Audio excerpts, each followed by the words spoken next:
That means the computer's now offline. Captain, The ship's broken. Captain, no one gets hurt if you don't play no game. The ship's broken. We had to go. Nobody gets hurt. Easy. Hey! Look at me. Sure. Look at me. Sure. I'm the captain now. Can I go wash?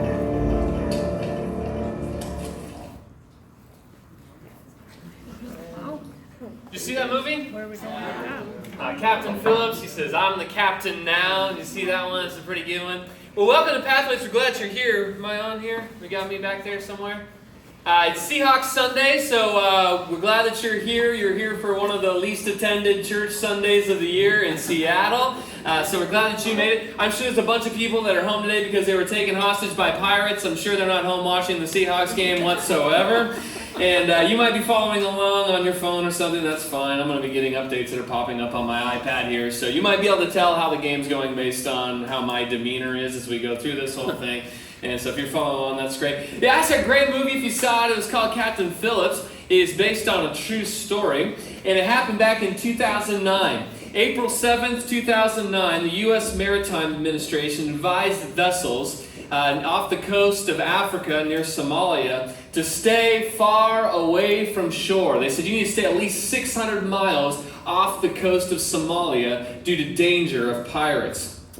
Well, on April 8th, one day later, 2009, the MV Maersk, Alabama was attacked and boarded by pirates.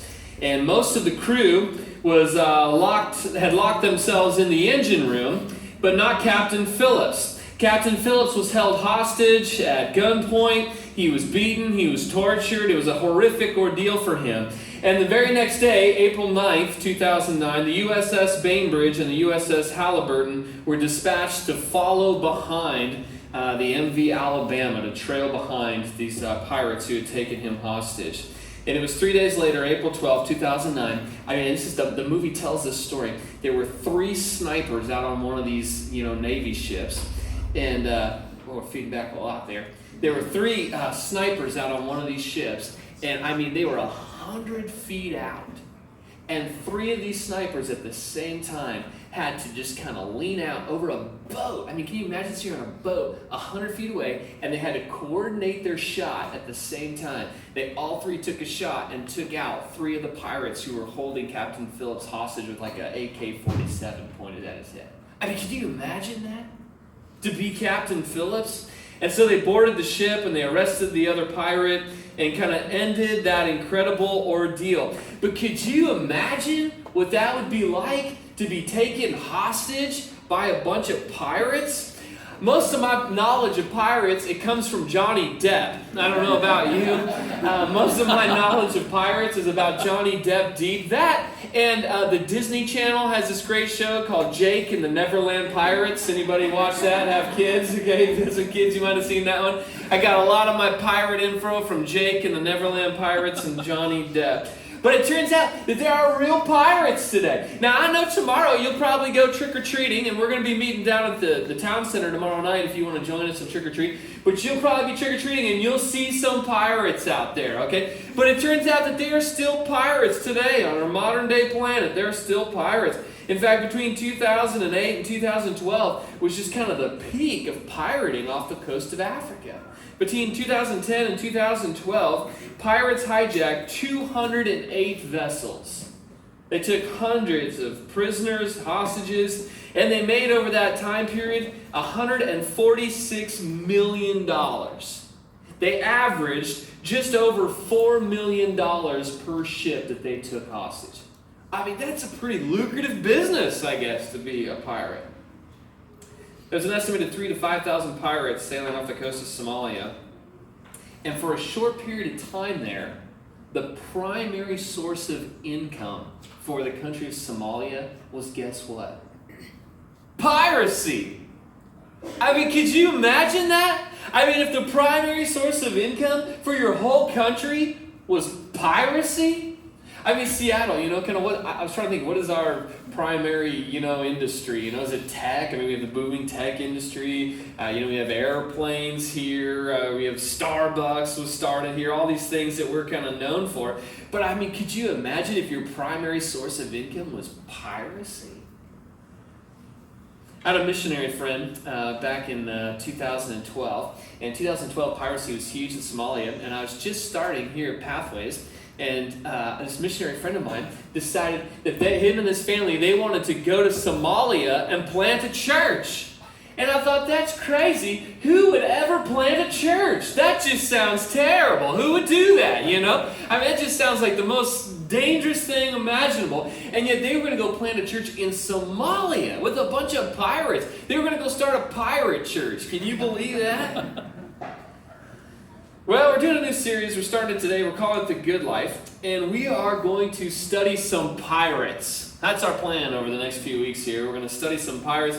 We're actually going to be studying the Book of Titus. It's not really a book. We call it a book, but if you kind of look in your Bible here, it's really just a letter from a man named Paul to a man named Titus.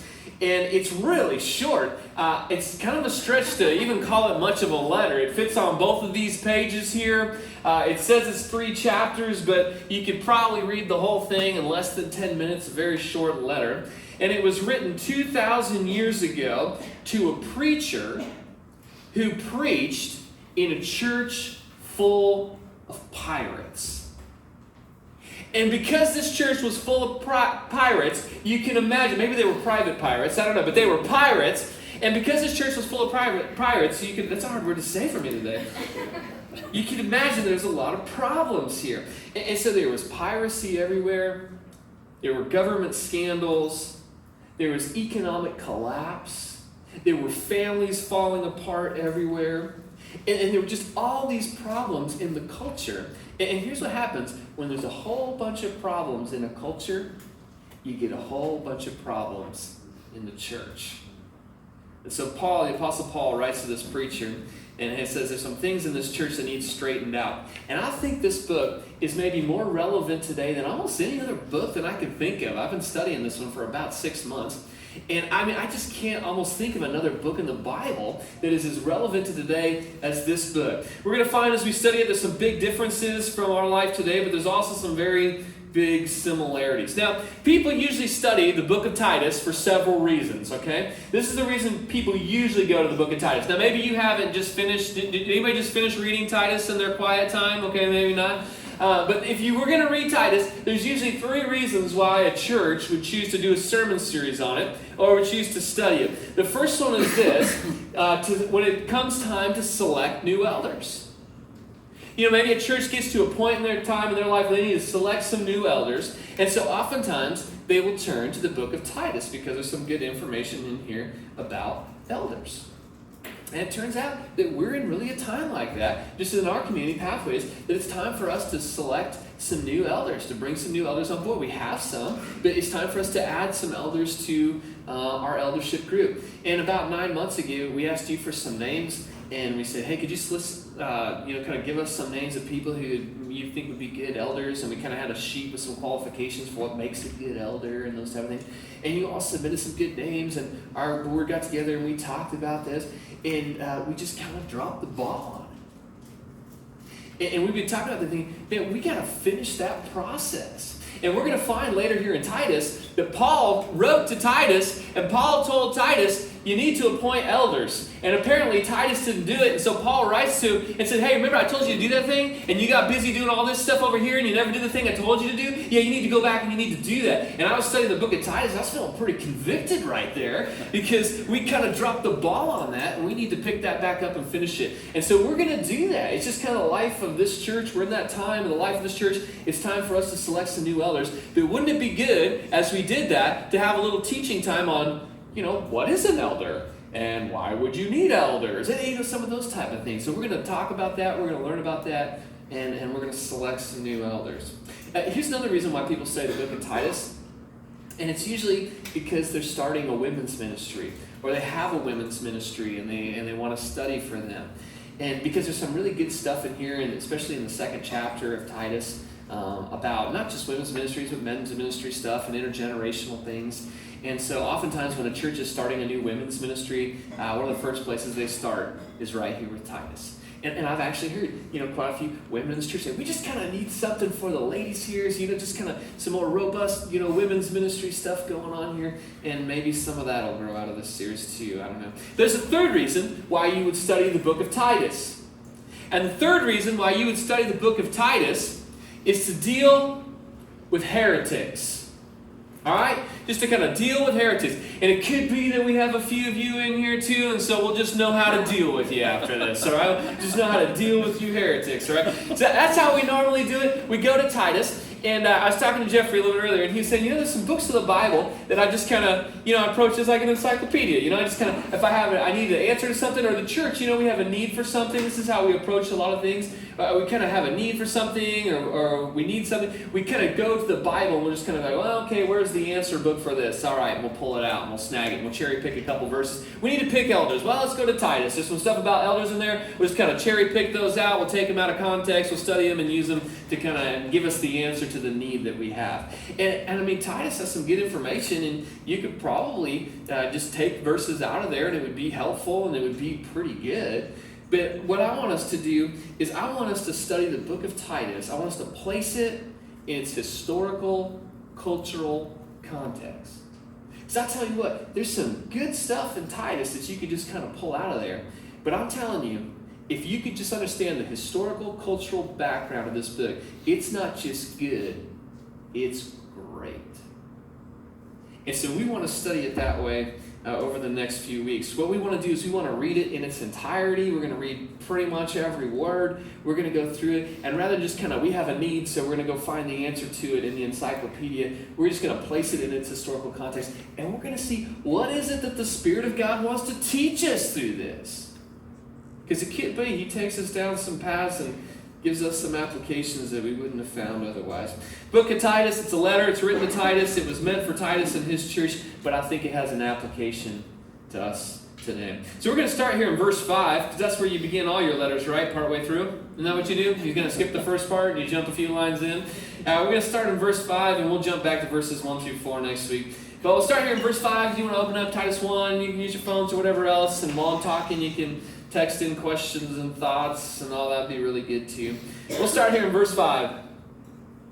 The reason I left you in Crete was that you might put in order what was left unfinished, and appoint elders in every town as I directed. Now the I here in this verse is the Apostle Paul. The you is Titus. He's the preacher of this church. And the place is Crete, the island of Crete. And you cannot understand this book unless you understand Crete. It's pretty good without that understanding, but I mean, this book just becomes great if you understand the historical, cultural context that makes it great. So what is Crete like? Well, let's see what the book itself says about Crete. You kind of have to go a little farther in here to the letter in chapter 1, right around verse 12 here. It says, one of Crete's own prophets has said, Cretans are always liars, evil brutes, lazy gluttons. This saying is true. Therefore, rebuke them sharply, so that they will be sound in the faith. We learn a little bit here about the world of Crete. And what we learn is they were all known liars. That's what Paul says here, that they're all known liars. And you think, how could the Apostle Paul get a group of people together and write them a letter and just say, you are all a bunch of liars? Yeah, I mean, how could he say that? It seems rather rude and insulting, doesn't it? I mean, if someone just kind of came in here today and just kind of got us all together and they said, if I could just describe all of you, I would just call all of you liars. I mean, you probably wouldn't like that, would you? I mean, it'd just be kind of rude to do.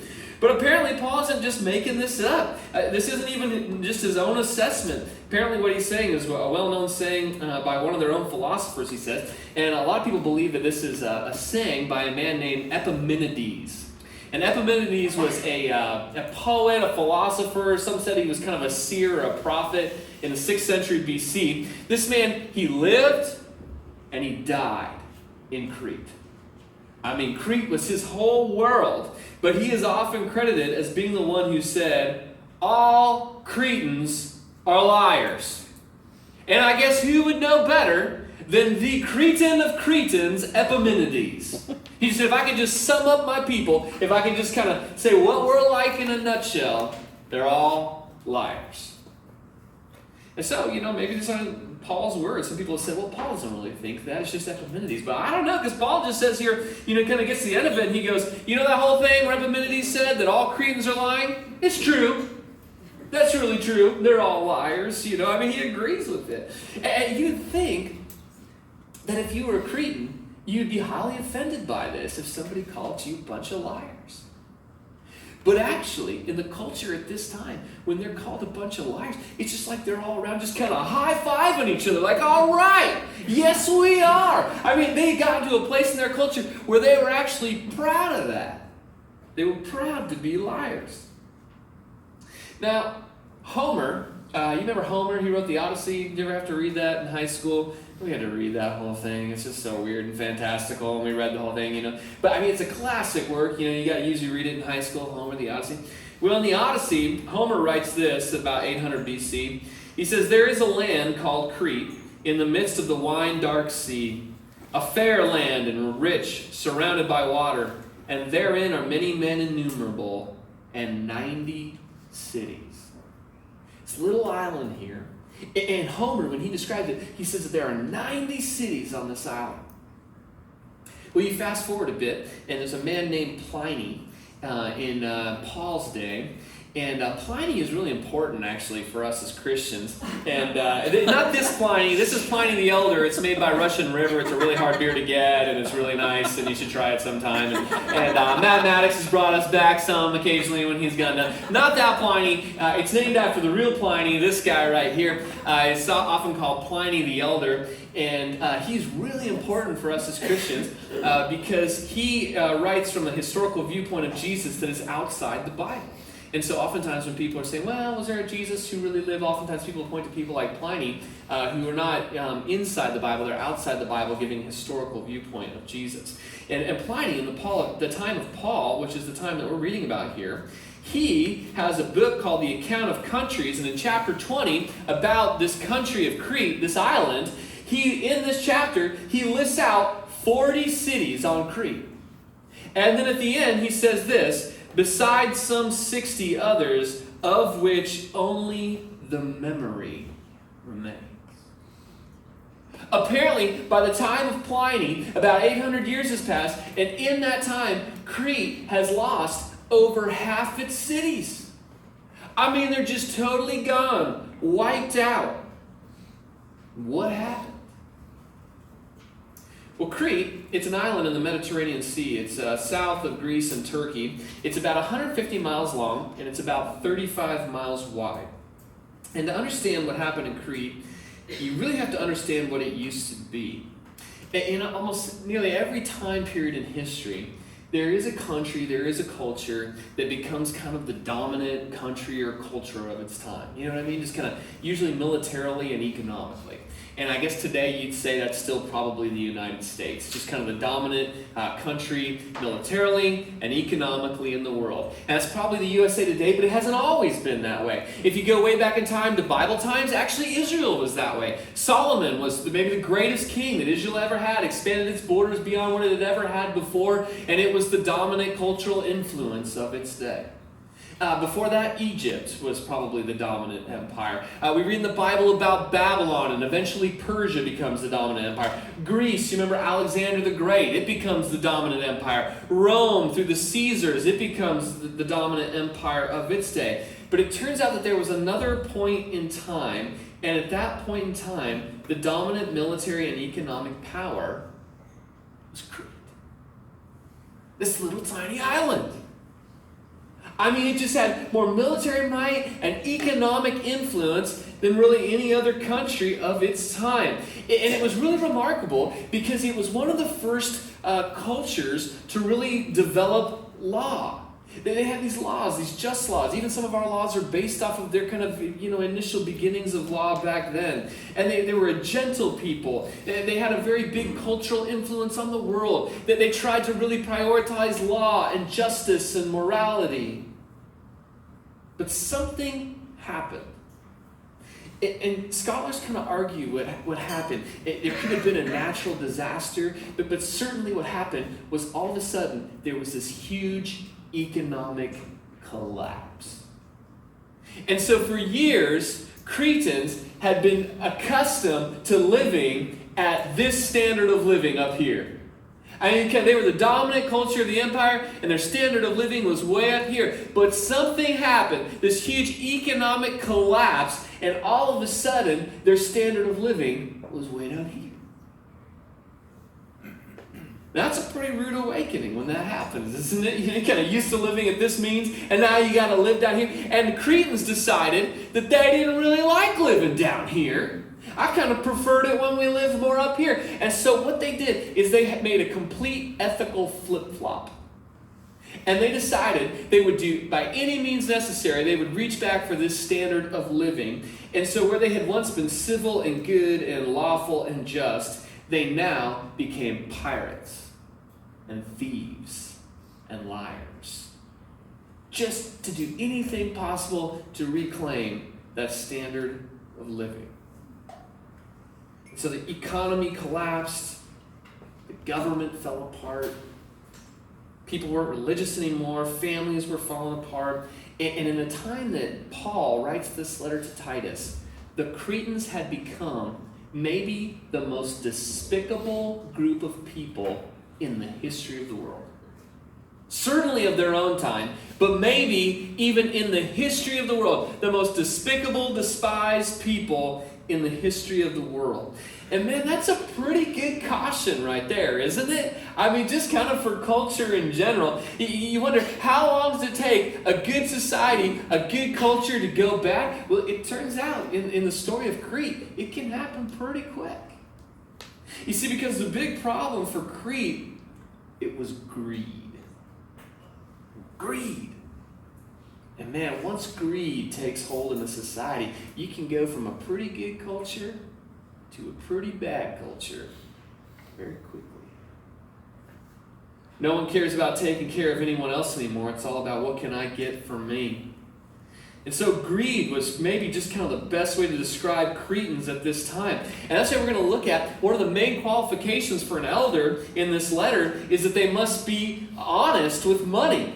And the reason that Paul says you just got to find someone who can be trusted with money is because at Crete, at this time, you can't trust anybody. And Paul says you better get someone in who can be trusted with money because kind of no one there can be trusted with money. They developed a new system to get money, namely by any way that you could.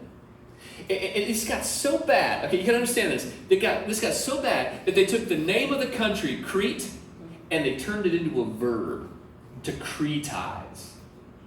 To cretize someone. And when they used the word cretize, what they meant was, it meant to swindle. To rip people off. And so you would cretize someone. It just meant to rip them off. So the whole name of this country becomes to mean to swindle somebody. And you could never out-swindle someone from Crete. I mean, they were just the best. There was even a phrase that said, you can't out-Cretan a Cretan. I mean, you just can't out-Cretan them. They're the best. I mean, and all of their heroes in this culture have become pirates and cheaters and liars and thieves. And I mean, they were just swindlers. And you couldn't out-swindle a swindler. And if you could somehow out-swindle a person from Crete, I mean, that was just the apex. You had to be the best swindler, because how could you possibly out-swindle a person from Crete? There's even a story of a Cretan who became a mercenary, and he was fighting the Romans. The Romans at one point tried to take over the island of Crete, and they were successful eventually. And this Cretan soldier, he decided to defect for money. And he came up to the Roman officer, and the Roman officer said, all right, yeah, it would be great for you to turn the cloak and come to our side. He said, if you'll do that, if you'll become a traitor and sell out your country to us, we will offer you Roman citizenship. Now, maybe you're not interested in that today. You're like, well, I'm pretty happy just being an American citizen. Okay, but at this period of time, Roman citizenship was just the best thing you could be offered. I mean, it just offered you a whole class of life that you could not have unless you were a Roman citizen. It just kind of offered you just all of Rome, and without it, you were just kind of a second-class citizen. It was the best thing you could be offered. And they said, if you will defect and turn to our side, we will offer you Roman citizenship. I mean, the best thing we could offer. And this Cretan mercenary, it says that he just laughed and laughed and laughed. Like he said, he just fell over laughing. And he said this, I'm quoting, "My dear sir, we Cretans encompass land and sea. Every arrow we fire, every back we stab is for money. I, dear sir, have come for money." And so they gave him 1,000 drachmas and he sold out Crete. But that's the way it was in Crete. It is all about money, greed. Money was the real king of the island of Crete. Now, here's another thing about the world of Crete, as I've said this already, but it was run by pirates. In the 5th century BC, there were 6 harbors in the northern part of Crete, on the northern coast, and these harbors became safe havens for pirates. And so you have to understand, by the time that Paul writes this letter, the main source of income for Crete is piracy. It is their number one industry, piracy. It's a lot like Somalia has been recently. And there's 40 cities on Crete at this time, but none of them are united. There's not 2 even that are united together. They're all just kind of warring against one another. It's this little island with 40 cities, and they're all going to battle against one another, and they're all run by pirates. And they're fighting one another because there's no unity. I'm just trying to get what you've got, and you're trying to get what I've got, because the whole country is run by greed, and it's led by pirates. Well, in 60 BC, Rome actually tried to conquer Crete. They did. But when they got there and they conquered it and they went to leave, they quickly realized that they couldn't rule Crete. They could conquer it, they just couldn't rule it. And so they left a little proconsul behind, a little government there. And they quickly found out that they could not function. And so they moved to northern Africa and they tried to govern Crete from northern Africa, because none of the Roman government officials wanted to live on Crete because you had to deal with all these pirates. And even if you go there today, they're still proud of their pirates. You go there today and you visit Crete, you can buy all sorts of pirate swag on Crete today. I mean, they got some pictures here of some pirate swag. There you go. I love Crete. Just kind of get your pirate swag. And these right here, they even have these statues, and there's statues of pirates, and they just some of them, they have this sneer on their face, just kind of looking at you to defy you. And there was a word in their language that meant Cretan arrogance. If you lived on Crete, and if you had a dad, he was probably a pirate or a robber. But that was your role model. If you lived on Crete, the people that you looked up to were the pirates and the thieves. It almost reminds me of like kind of an inner city environment, where you got gangs everywhere and you got kids growing up. And they look up to, sometimes these gang leaders, in the inner city, and they look up to them as role models. And you think, why did you do that? This isn't a good person. That's not a good role model for you. Why would you look up to them? But it's because they've got all the money, and they've got all the power, and they've got the cool factor, and kind of all that. And they may not be a very good person, but they're their role models. And really, Crete is a lot like that. It's just kind of run by all these gangs, these pirates. And they're really the role models. They're not good people, but they're role models. And they're the key leaders in this country now. And they even went so far as the older generation, the parents were taking their kids and they were sending them off to pirate school. They were training their kids to be pirates. So they would send them off to these camps, these schools, to train them to become pirates. And so, all their families are falling apart, there's all this deception in marriage. You can imagine if your whole country is built on deception, that's going to cause some problems in your family, isn't it? For mothers, it was really hard. Dad's gone all the time. out pirating, I mean, he's busy. He's got some, some ships to rob and, some parrots to train and, some things like that. He's got work to do. But the biggest problem in the family here, it wasn't like polygamy or divorce. The big problem in marriages on Crete was adultery.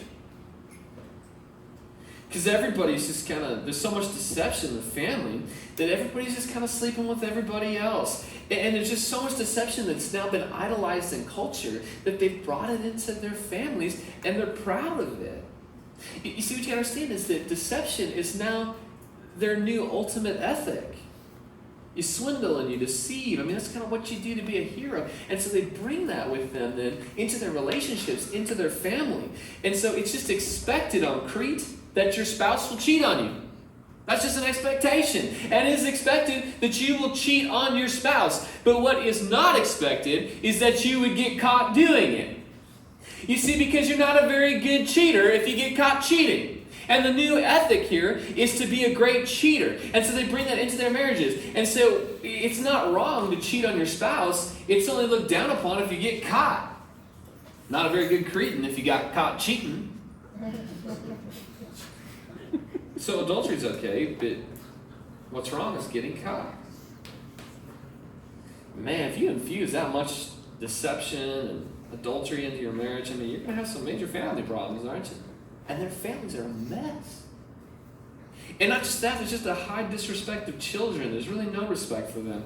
If a divorce did happen in this culture, what would happen is the mom would bring the child to the dad. He had first rights. And so she would offer the child to the dad and say, do you want this kid or not? And the dad could say yes or no. But if the dad didn't want the child, then he would say, okay, well, you can have it. And then the mom had her choice. And if neither parent wanted the child, they had the legal right to put the child to death. I mean, there's despicable people here. And I mean, can you imagine this horrible place with all these things going wrong? I mean, what do? Your economy has collapsed. Your government has collapsed. Your families are falling apart. Your morals are in the trash. I mean, pirates are attacking everywhere. You can't trust anyone. What is a church on this pirate island to do? And that's the Book of Titus.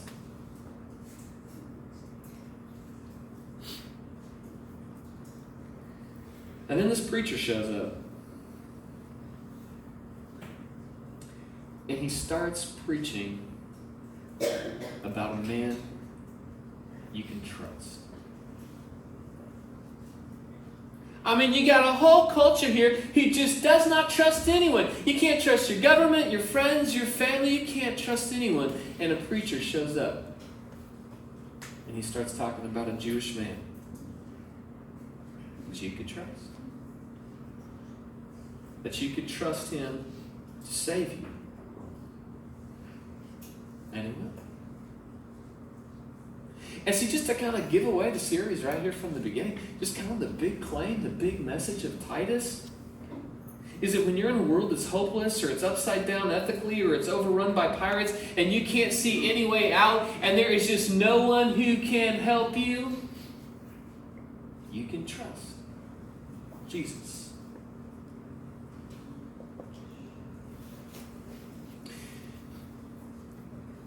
Can you imagine what it would have been like to have been Captain Phillips and held hostage by pirates? I mean, just put yourself in his place for a minute. I mean, could you imagine what that would be like to be on board the vessel when these pirates come on and they've got their weapons pointed at you? They're beating you. There's a ransom. I mean, it's $2 million. And I mean, is there anybody that's going to pay that ransom? I mean, there might be some people here in this room that really like you, and you might have some family that cares about you, but if the ransom is $2 million, you might be out of luck. Look what you did. Can you imagine how it felt after the rescue? Can you imagine when he first saw those U.S. Navy SEALs board the vessel and know that he was going to be saved? I mean, could you imagine the feeling that comes up in that? This little clip I want to show you here real quick, and it's the very end of the movie, and it's just so moving to me because, It's when Captain Phillips is rescued and you just sense this emotion. And I nearly cry every time I watch it just because it's so moving. Because of just the overwhelming feeling he has of what it feels when they finally show up and he is saved from the pirates. If you haven't seen it, I mean, it's just an emotional emotion. Can we show that real quick? Yeah.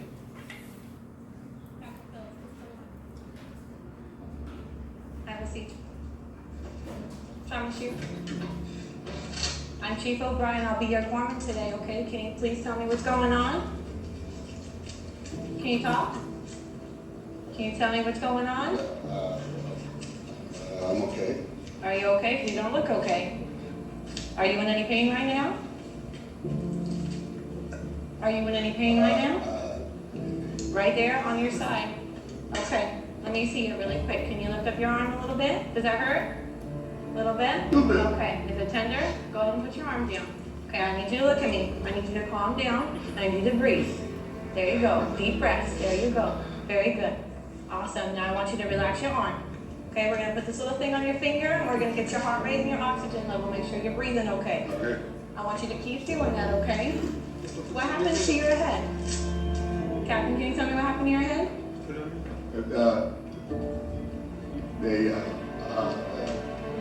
It's okay, take your time. Take your time. There's a 2-centimeter laceration on the left eyebrow. It's okay. Okay. Okay. I want you to look at me and I want you to breathe. Do you understand what that is? Okay, all right. Is that a 4-centimeter gap? Little laceration there on the left temple? Okay, very good. All right, you're doing great, okay? Did all this blood come from your eyebrow and your head? What? Did all the blood come from your eyebrow right here and on your head? Well, not all of this? no, not all of it. Okay. That's not mine. Okay, all right, look at me.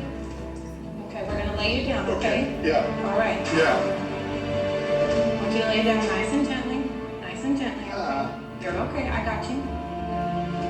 There you go. Very good. Captain, you're safe now, okay? Thank you. You're welcome. You're okay. Thank you. You're welcome. Does my family know? Your family knows you're safe, and you'll be able to call them as soon as you are taken care of. Sir, I need you to breathe, okay? You are safe and you are fine. It's gonna be okay. Everything's gonna be okay. It's gonna be okay.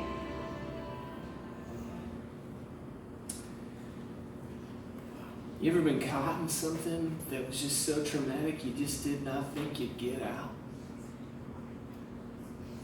You ever had something just so traumatic happen to you, you just did not think that there was any way off of that boat? That you thought it could end up in your death, it could end up in your life just kind of falling apart, not being ever what it was before. But can you just imagine that feeling when help arrives? If you thought you were a goner, but it's like somebody showed up and helped you out, and it's like you can't even process the situation. You just want to break down and cry. You're just so emotional over the help that has come to save you. There's a word for that feeling.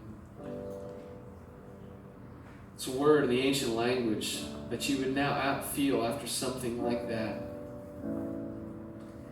And it's translated in the contemporary English version in Titus 2:14. And it's translated this way: rescue. Rescue.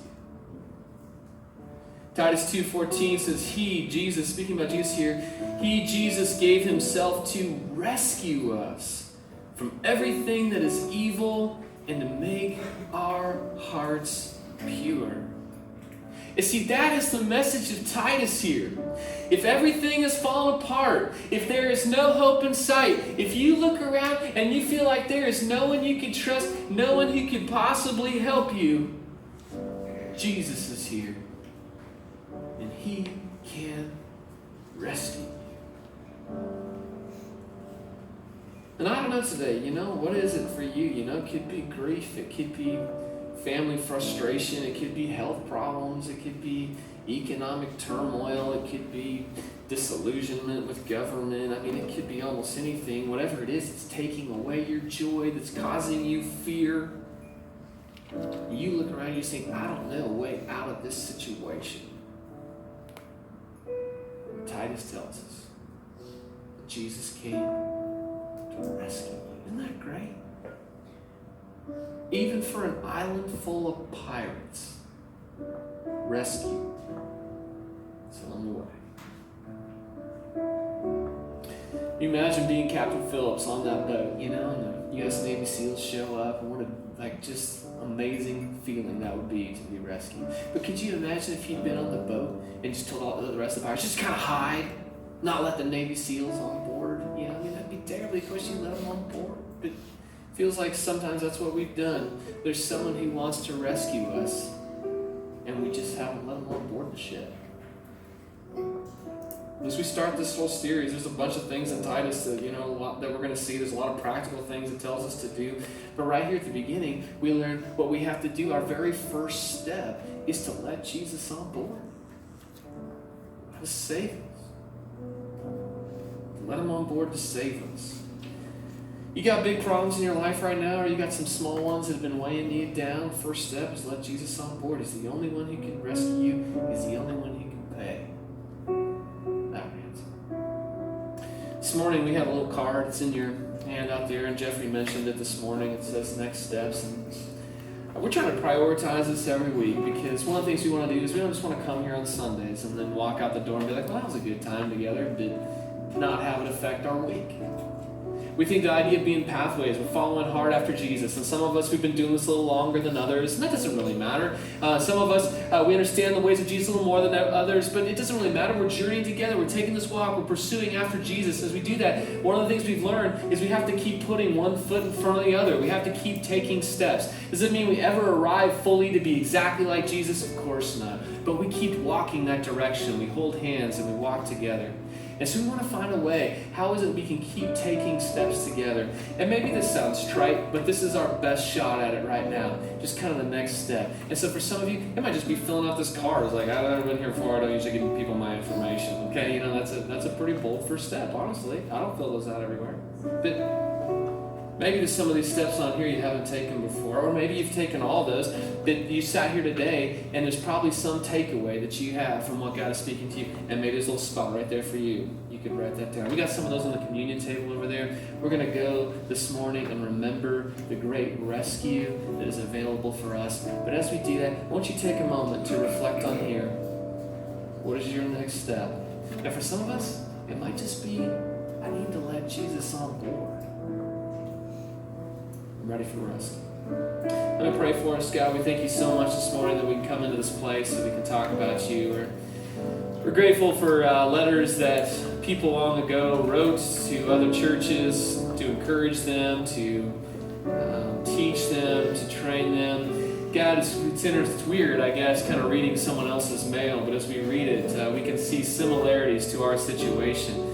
And thank you, God, that as we read those letters, we can hear you speaking to us, encouraging us to take that next step to grow. And so, God, this morning, there's probably all of us in this room need to let you on board a little more.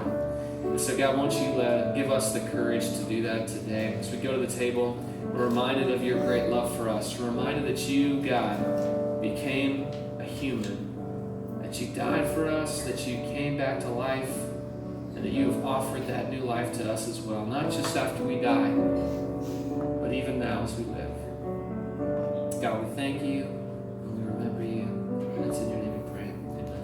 You stand up with me, we're going to sing a couple songs, and whenever you're ready, if you want to head over to the communion table over here, there's some emblems over there that represent Jesus' body and blood. You can take those and worship together this morning.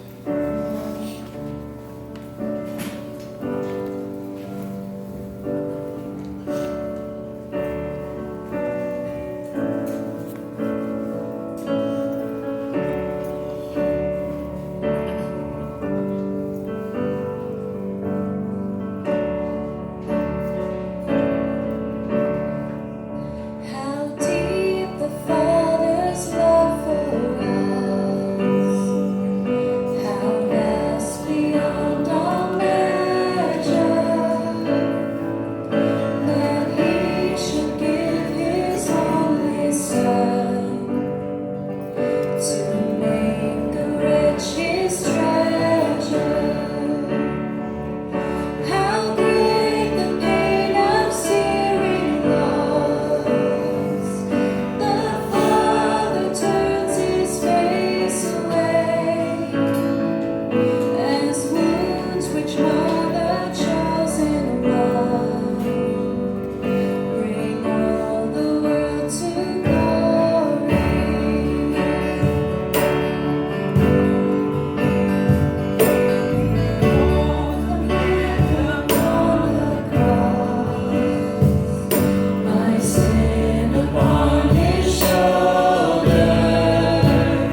became my rescue.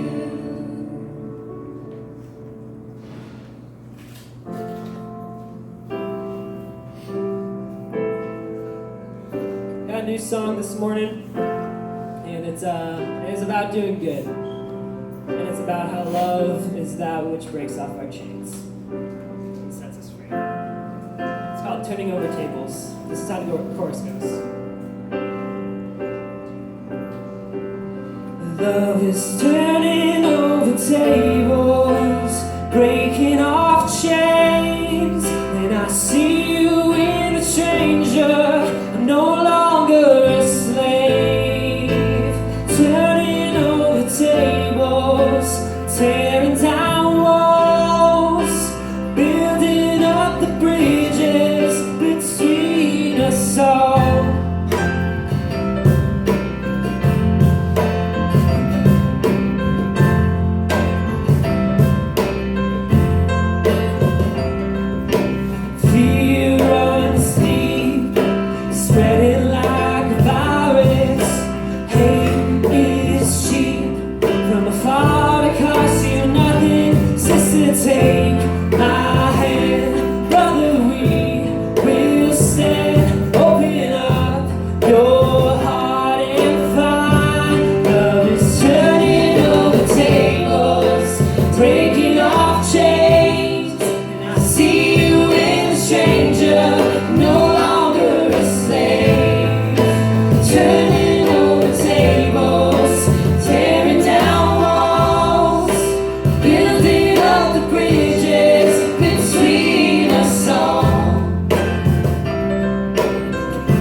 I got a text question in here. Actually, this isn't a question, it's kind of a comment and an interesting article link. Somebody texted me in an article about Somali pirate co-ops. So apparently Somalia has pirate co-ops. So there's an interview of a widow who invested her dowry, a rocket launcher, to get a pension. So that was an amazing story. So interesting link. So it's kind of interesting. I didn't know that they had their own stock market exchange for piracy, which is interesting. Yeah.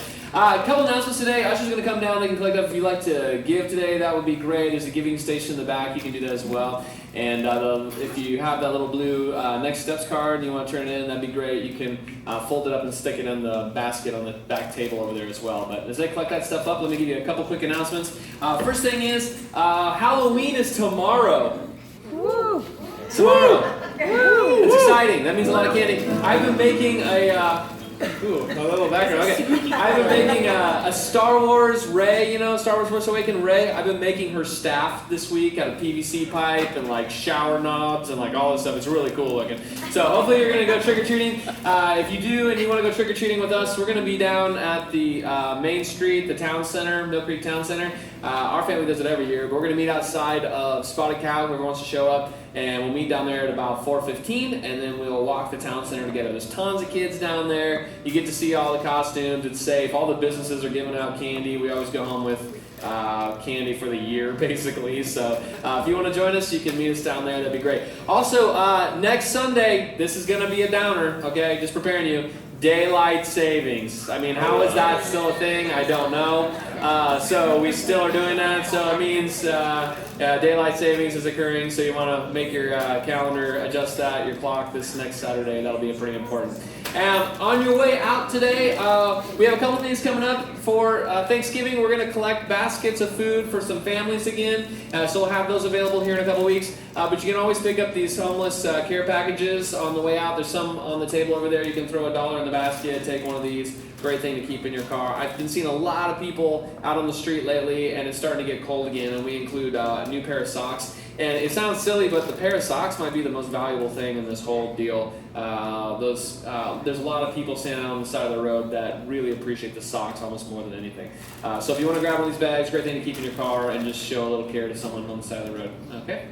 We got one more song? Yeah. Okay, let's sing that. Why don't we stand up, let's sing one more song, and then we'll find out. Don't tell anybody in here what the score is, okay? There's some people in here that are DVRing and they don't want to know what the score is, okay? I know what the score is, so if you want to come talk to me privately, we can talk about the score, but don't give it away, okay? Deal, right? Deal. That's our deal with one another. All right, let's sing one more song.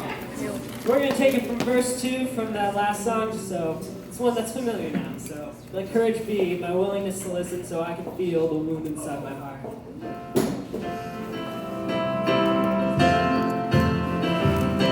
Let courage be my willingness to listen so I can feel the wound inside my heart.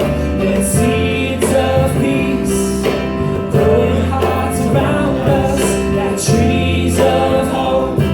Bring shade to all mankind. Sister, take my hand. Brother, we will stand. Open up your heart and find love is turning over tables, breaking off chains. And I see you in the stranger, no longer a slave. Turning over tables, tearing down walls, building up the bridges between us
wins.